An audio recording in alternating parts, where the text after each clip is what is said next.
₹40 आपको मिलता है रोज के। तो झाड़ू लगाने से लेकर 300 करोड़ की कंपनी खड़ी करना, ये जो यात्रा है कैसी? क्या है कि सर जो मेरा पास ना तो कोई अपना इंस्टाग्राम अकाउंट है, ना व्हाट्सएप है, व्हाट्सएप भी मैं भी यूज़ नहीं करता हूँ। आपके मोबाइल में व्हाट्सएप ही नहीं? व्हाट्सएप भी नहीं करता। 6 लाख रुपए की जीएसटी आप पर मंथ देते हैं। जी। ये इतना बड़ा अमाउंट है, बहुत सारे लोगों को नौकरी नहीं मिलती, पूरे साल में इतना नहीं कमा पाते हैं। लेकिन आप 6 लाख रुपए पर मंथ जीएसटी सरकार को देते हैं। लेकिन इसके बावजूद भी हम देखते हैं राजू भैया कि आप एक बहुत ही जो आपने ये कपड़ा पहना है कितने दिनों से पहन रहे हैं? मैं वही बोलूँगा कि लोगों के पास 1 लाख रुपए भी आ जाता है तो फिर वो इतरा कर, ऐंठ कर चलने लग जाता है। लेकिन आप 300 करोड़ की कंपनी के मालिक हैं। हम देखते हैं कि आप गाय गौशाला में जाकर गोबर उठाते हैं, खेतों में जाकर उन गायों के लिए चारा काटते हैं। है सर, जो किताबी ज्ञान है ना वो ज़्यादा कोई काम नहीं आता सर। मतलब मेरे को मेरे लाइफ में मैं यहाँ पहुँचा हूँ, इसमें मेरे को किताबी ज्ञान तो मतलब मुश्किल से 1-आधा% ही मेरे काम आता है। बाकी 99% प्रैक्टिकल काम मेरे को आया था। हम शुरुआत करेंगे आपके गाँव से, जब आपने 12th की पढ़ाई की थी। जी सर। फिर उस समय आप अपना गाँव जो कि मध्य प्रदेश और राजस्थान के बॉर्डर पे है, आप अपना गाँव छोड़ते ही इंदौर आते हैं। आपके पास 800 रुपये रहता है आपकी जेब में और यहाँ पर आते हैं एक कोचिंग की तलाश में। कोचिंग क्लास की फीस इतनी हाई होती है, आप अफ़ोर्ड नहीं कर पाते हैं, तो आपको एक जॉब करना पड़ता है रेलवे स्टेशन की स्टडी जी और सर। वहाँ पर आप सब कुछ काम करते हैं, झाड़ू भी लगाते हैं। ₹40 आपको मिलता है रोज के। तो झाड़ू लगाने से लेकर 300 करोड़ की कंपनी खड़ी करना, ये जो यात्रा है कैसी रही? देखिए सर, सबसे पहले तो मैं जो रहने वाला हूँ सर, वो मंदसौर जिले का मेरा गाँव है। शामगढ़ के अंदर एक सेमनीरूपा करके गाँव है। और मेरा जो पूरा एजुकेशन हुआ वो नवोदय स्कूल में हुआ है सर। मैं यहाँ तक पहुँचा उसका अहम रोल नवोदय स्कूल का है मेरा। तो जब मैं शहर में आया था सर 2001 में आफ्टर 12th, और 12th मैंने टॉप किया था नवोदय स्कूल में। और जब मैं शहर में आया था, हम 3-4 दोस्त आए थे ना, तो हमको प्रॉपर गाइडेंस नहीं मिला कोचिंग का। कुछ ऐसी परिस्थिति बनी कि सर वो कोचिंग हम नहीं कर पाए।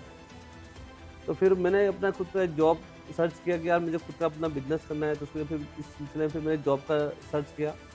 फिर आफ्टर 6 मंथ मेरे को एक जॉब मिला स्टडी पीछे पे, जहाँ मुझे झाड़ू पोछे से लेकर सारे जो काम करने थे वो मैंने किए सर, कोई दिक्कत नहीं। क्योंकि सर लाइफ में क्या है कि सर आपको ज्ञान ज़्यादा महत्वपूर्ण है बजाय पैसे के। तो ये सोच के मैंने कम से कम ज्ञान अर्जित करने के पर्पज़ से मैंने वो काम हुँ। चालू किया। 6 महीने मैंने मोटा-मोटी वो काम किया। मैं आपके बहुत सारे परिचित लोगों से बात करता हूँ, वो कहते हैं कि आप ना तो फेसबुक चलाते हैं, ना व्हाट्सएप चलाते हैं, ट्विटर नहीं चलाते हैं, जो इंस्टाग्राम है वो भी नहीं चलाते हैं, सोशल मीडिया से काफ़ी कोसों दूर रहते हैं। 21st सेंचुरी में 21वीं शताब्दी में है और सोशल मीडिया से दूर रहना, तो बहुत सारे लोगों को समझ में नहीं आएगा ये बातें। देखिए सर, क्या है कि सर जो मेरा पास ना तो कोई अपना इंस्टाग्राम अकाउंट है, ना व्हाट्सएप है, व्हाट्सएप भी मैं भी यूज़ नहीं करता हूँ। आपके मोबाइल में व्हाट्सएप ही नहीं? व्हाट्सएप भी नहीं सर। और मैंने जो बड़ा मोबाइल है वो भी मुश्किल से 1 साल, 1.5 साल पहले मैंने बड़ा मोबाइल परचेज़ किया है। पहले मेरे पास छोटा मोबाइल ही था, कीपैड वाले? कीपैड वाला। मेरा फेसबुक अकाउंट ज़रूर है राजेंद्र धनोतिया के नाम से, जो मेरा कंप्यूटर है दुकान के अंदर। उसको मैं कभी 2-4-8 दिन में कभी किसी का बर्थडे है तो मैं देख के फिर उसको मैं फ़ोन करता हूँ। मैं उसपे विश नहीं करता हूँ, मैं उसको फ़ोन कर देता हूँ पर्सनली। इस सब के पीछे जो मकसद मेरा ये है कि इससे जो अननेसेसरी डेटा है ना, मेरे ब्रेन में जाना नहीं चाहिए। हुँ, हुँ, हुँ। मैं वही डेटा मैं प्रोसेस करता हूँ जो मेरा है, मतलब जो मेरा लक्ष्य है वही प्रोसेस इसमें होता है। सपोज़ करो आपको अभी जो उत्साह चौराहे से आपको पलासा तक जाना है, सपोज़ करो। हुँ, मान लो पूरा ट्रैफिक जाम है, हुँ, आप अपनी कार लेके पहुँच गए, हुँ, तो आपको ज़्यादा वक़्त लगेगा वहाँ तक पहुँचने में, क्योंकि आपको पूरा ट्रैफिक पार करके जाना पड़ेगा। और ये अगर आप सपोज़ करो रोड आपका खाली है, तो आप 2 मिनट में पहुँच जाओगे वहाँ पे। हुँ, ऐसे ही मैं कोई भी अननेसेसरी डेटा मेरे ब्रेन में नहीं चाहिए। हुँ। ये थॉट प्रोसेस के साथ मैं ये सब चीज़ों से दूर रहता हूँ सर। और मैं अपना जो मेरा जो लक्ष्य निर्धारण किया है, मैं उस पे लगातार काम करता रहता हूँ। लगातार मैं मेहनत करता हूँ और मैं वहाँ तक पहुँचने का मेरा प्लान है सर। जी सर। चूँकि आप 300 करोड़ कंपनी के मालिक हैं, वो आपसे बहुत सारी चीज़ें सीखेंगे, इंस्पिरेशन लेंगे, मोटिवेशन लेंगे आपसे, शिक्षा भी लेंगे आपसे। जी सर। क्या उनको भी ये जो सोशल मीडिया साइट्स हैं, बंद कर देना चाहिए? देखिए, मैं ऐसा नहीं कह रहा हूँ कि बंद करना चाहिए। सबका अपना बिज़नेस है, कई व्यापारी ऐसे हैं जिनको बिना उसके काम होता नहीं है। हुँ, मैं सिर्फ, मेरा ये कहने का मतलब है कि जैसे जो आप अननेसेसरी जो दिन भर आप दिन-दिन मतलब दिन के आप जैसे आप एक स्टडी आई थी उसमें मोटा-मोटी था कि जो इंडियन है मतलब मोटा-मोटी 7 आवर्स 7 घंटे वो सर्फिंग में लगे रहते हैं, मतलब मोटा-मोटी 7-8 घंटे वो चलाते रील्स हैं। वगैरह देखते हैं। तो मेरा कहने का मतलब कि ना आप सिर्फ जैसे मान लो आपका जो समय आप निर्धारण कीजिएगा, भाई मुझे सोशल मीडिया मेरा जो है मतलब मैं 15 मिनट चलाऊंगा पर डे का, कि मैं हाफ एन आवर चलाऊंगा मतलब पर डे का। आप उस पर आप रखिए, आप आधे घंटा चलाइए, आधे घंटे से ज़्यादा मत यूज़ कीजिए उसको। और जब भी एक समय निर्धारण कर लीजिएगा, यार मेरे को जो समय मिलेगा मैं आधे घंटे से चलाऊंगा, आप उसमें उलझिए मत। ज़्यादा उलझने से वो आपके ब्रेन के न्यूरॉन्स खत्म हो जाएंगे सर, और फिर आपकी जो सोचने समझने की क्षमता है वो धीरे धीरे कम होती जाएगी, इसलिए आपको उसमें ज़्यादा उलझना नहीं सर। पिछले 4-5 सालों में चूँकि आपने 2020 में अपनी कंपनी को एस्टैब्लिश किया, जी सर। रजिस्ट्रेशन हो चुकी थी 2020 में आपकी कंपनी। उस समय से लेकर उत्साह का एक बहुत बड़ा नाम हो चुका है पूरे शहर में। सक्सेस के पीछे मंत्र क्या है? देखिए सर, एक आग है, मतलब मोटा-मोटी देखी जाए तो मेरा डेडिकेशन था मेरे काम के प्रति। ये प्लॉट सर जगह मैंने जब परचेज़ की थी, ये 2018 में मैंने पहला प्लॉट जी। लिया था और ये डिसाइड नहीं था कि मैं यहाँ क्या करूँगा, रेस्टोरेंट भी मतलब इसमें नहीं था कि मैं रेस्टोरेंट करूँगा मतलब। चूँकि एरिया नया था मेरे लिए और मैंने इससे पहले जहाँ काम किया था सर, जैसे मान लो जहाँ मैं काम करता था, तो वो सब जगह मेरा किराए की थी। अब मैं सब जगह मेरे से छूट चुकी थी, मैंने जो भी बिज़नेस डेवलप किया था, जो भी था वो सब मेरा छूट चुका। वेन हो गया, मतलब वेस्ट हो गया मतलब। उस समय आप टूट चुके थे। और मेरे अंदर जब आप मतलब बिल्कुल मैं डाउन पे आ गया था, एकदम ज़ीरो पे मतलब। अब जैसे अगर आप रियल हीरो हो ना, जिसे मान लो, तो आपको फ्रंट फुट पे आके खेलना पड़ेगा। मतलब attacking is the best defence, एक वर्ड होता है इंग्लिश की फ्रेज है, attacking is the best defence. फिर मैंने क्या किया सर, ये जगह लेके मैंने खुद मैंने मैंने सोचा कि यार ये अपन क्या करेंगे। 2-3 बिजनेस मेरे माइंड में थे, क्योंकि एरिया नया था। यहाँ का जैसे कोई बिजनेस अपना करना है तो पहले वहाँ का जैसे डिमांड कितना है, सप्लाई कितना है, गैप किसी डिमांड की कितनी है, फिर उस पर अपन काम करेंगे। ये सोचते सर मेरे पास पैसे नहीं थे, तो मैंने अपना चाय का टपरी से चालू किया था। धीरे धीरे सर जैसे कस्टमर आते गए, अपना बेस बनता गया। फिर मैंने अपने नाश्ते पे डाइवर्ट हुआ। फिर विदिन 1 ईयर तो सर ऐसा मैंने कर दिया था कि मतलब 2.5 से 3 लाख रुपए की अर्निंग की। फिर मेरे को लगा कि सर अपने इसी सेक्टर में अपने को काम करना है। फिर मैंने 2020 में मैंने अपनी कंपनी बनाई और सर जैसे आज की तारीख में सर 170 प्लस मेरे पास एम्प्लॉई है। 28 से 29 लाख में सैलरी पे करता हूँ। 6 लाख रुपये महीने का मैं टैक्स देता हूँ और मेरा बहुत बड़ा जीएसटी पे करता हूँ। जी सर। और मेरा भी बहुत बड़ा कारखाना बन रहा है जो 1 महीने के अंदर तैयार हो जाएगा, उसका काम प्रोग्रेस में है। 1 अप्रैल को मेरा निपानिया में एक ब्रांच चालू हो रहा है। 1 अप्रैल को मैं वहाँ ब्रांच अपनी चालू कर रहा हूँ। तो सर मेरा थॉट प्रोसेस है कि मैं शहर में 10 से 12 आउटलेट मेरा बहुत जल्दी आने वाले हैं। तो इन सबका जो सेंट्रल कितना जल्दी?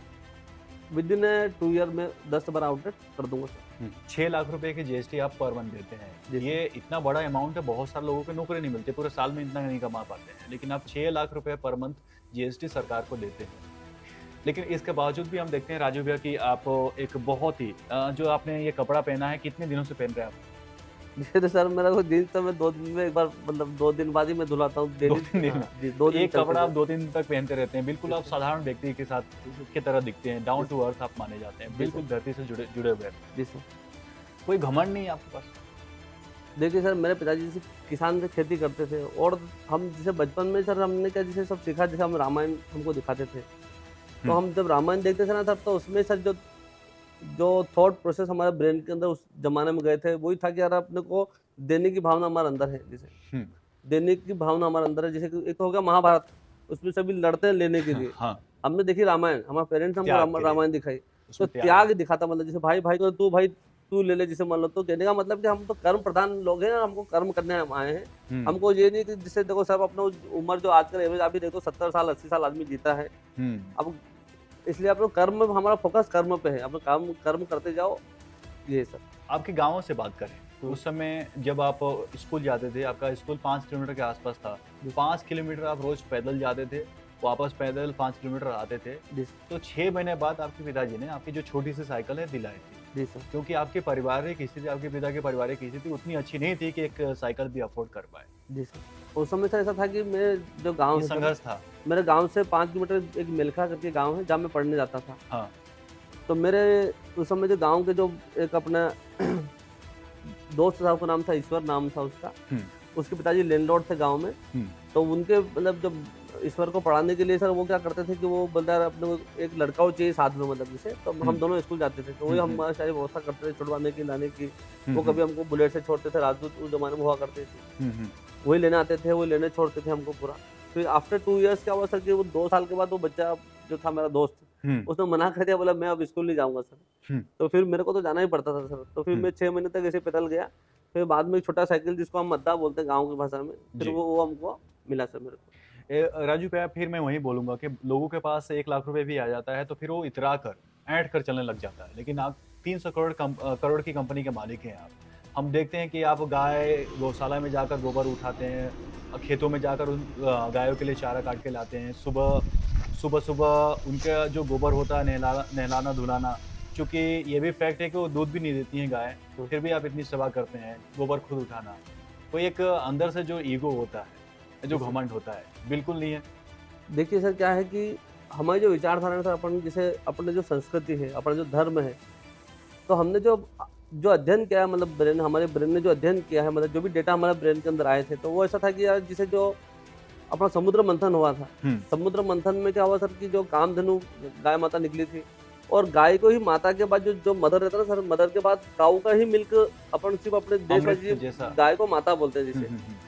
तो कहीं न कहीं जैसे उनके आप जैसे आप गूगल में आप सर्च करोगे ना सर जैसे, तो गूगल में आप ये सर्च करोगे कि जैसे आप जितने भी यूरोपियन कंट्रीज़ है, अमेरिका की जो कंट्रीज़ है बड़ी-बड़ी, हुँ, वहाँ पे आप अगर सर्च करोगे तो वहाँ पे काऊ थेरेपी करके चलता है सर। हुँ, उस पे अगर आप हाफ एन आवर गाय के साथ बिताते हो, उसके आप हाथ फेरते हो, उसके गले में हाथ फेरते हो, उसके साथ बिताते हो, तो आपका डिप्रेशन लेवल, आपका ब्लड प्रेशर बिल्कुल नॉर्मल हो जाता है। आपको हैप्पीनेस के हार्मोन्स जो हैं वो आपके सिक्रेशन उसका बढ़ जाता है। तो वो जो अंग्रेज लोग अभी सीखे हैं, वो अपने पूर्वजों ने अपने को सिखाया हुआ है सर। तो हुँ, मेरे को हुँ। तो इसमें खुशी मिलती है, मतलब मैं भी गाँव में भी था, तो मैं भी सब अभी भी जैसे मैं कंडे भी थेप देता हूँ उसके, मैं चारा भी काट देता हूँ, तो मुझे कोई शर्म नहीं आती सर। मुझे उसमें खुशी मिलती है सर। आप 300 करोड़ कंपनी के मालिक हैं आप, लेकिन बहुत बार ऐसा भी होता है कि लोग जो कस्टमर आपके पास आते हैं, समझ नहीं पाते हैं आप मालिक हैं और आपको टिप देकर चले जाते हैं। हाँ सर, उसमें ऐसा है कि मेरे को तो अच्छा लगता है, क्योंकि देखो मैं I am wearing the same dress as my teammates 2-3 दिन से वियर्स। पहन रहे हैं आप ये। हाँ सर, तो क्या है कि सर जितने भी हम हमारा लक्ष्य फिक्स है सर, जैसे जो हमारा लक्ष्य है ना, जैसे हुँ, आप क्रिकेट टीम में जैसे मान लो, हुँ, अब उसमें कोई बॉलर भी है, हुँ, कोई लेग स्पिनर भी है, कोई ऑफ स्पिनर भी रहता है, कोई फास्टर भी रहता है, हुँ, ऑलराउंडर रहता है, तो पूरे टीम है, ऐसे हमारी पूरी टीम है, हम एक लक्ष्य के पीछे जा रहे हैं। हुँ, तो I am also a player, मैं भी एक टीम का हिस्सा हूँ। और अगर मुझे तो खुशी मिलती है, चलो यार मैं इतना डीपली काम करता हूँ कि लोग जैसे मान लो कई मरतबा मैं पार्किंग भी लगवा देता हूँ गाड़ी का सर, हुँ, तो मेरे को पैसे दे देते 10-20 रुपए। हाँ। तो मुझे कोई दुःख नहीं होता था, मुझे अच्छा लगता है, चलो ठीक है, इट मीन्स कि यार मैं इतना डेस्परेटली मेरे काम के प्रति मैं काम कर रहा हूँ कि कस्टमर खुश रहें। जी सर। मैं एक अंत में आपसे सवाल करूँगा कि आपके ज़हन में एजुकेशन यानी कि शिक्षा की क्या अहमियत है? देखिए सर, जहाँ तक मेरा पर्सनल व्यक्तिगत है सर, तो जो किताबी ज्ञान है ना वो ज़्यादा कोई काम नहीं आता सर। हुँ, मतलब मेरे को मेरे लाइफ में मैं यहाँ पहुँचा हूँ, इसमें मेरे को किताबी ज्ञान तो मतलब मुश्किल से 1 आधा % ही मेरा काम आता है। हुँ, बाकी 99% प्रैक्टिकल काम मेरे को आया है सर। जो भी आप प्रैक्टिकल करते हो लाइफ में, वो ज़्यादा आपका महत्वपूर्ण है सर, बजाय ये किताबी ज्ञान के। जो आजकल का एजुकेशन सिस्टम भी सर क्या है, नौकरी दिलाने वाला है, जो पुराने पद्धति का चला रहा है, जो अंग्रेजों ने जब यहाँ आए थे, उन्होंने हुँ, जो जो एजुकेशन सिस्टम स्थापित किए थे, वो का वही जो एजुकेशन सिस्टम है। जबकि आज की तारीख में सर जैसे कि आप लोगों को शरीर पे काम होना चाहिए, लोगों को शरीर के बारे में ज्ञान नहीं है, आध्यात्म के बारे में ज्ञान नहीं है, हुँ, बिहेवियर के बारे में उनको भी समझ नहीं है। ह्यूमन बिहेवियर ह्यूमन बिहेवियर बहुत बड़ा इश्यू है सर। हुँ, जिसने ह्यूमन बिहेवियर नहीं समझा, वो बहुत बड़ा काम आगे नहीं नहीं कर बढ़ सकता सकता। है। इसलिए ये जो बेसिक बातें हैं ना सर, ये किसी बुक्स में नहीं पढ़ाई जाती है। हुँ। ये तो आपको लर्निंग से और प्रैक्टिकल से ही आपको समझ में आएगी।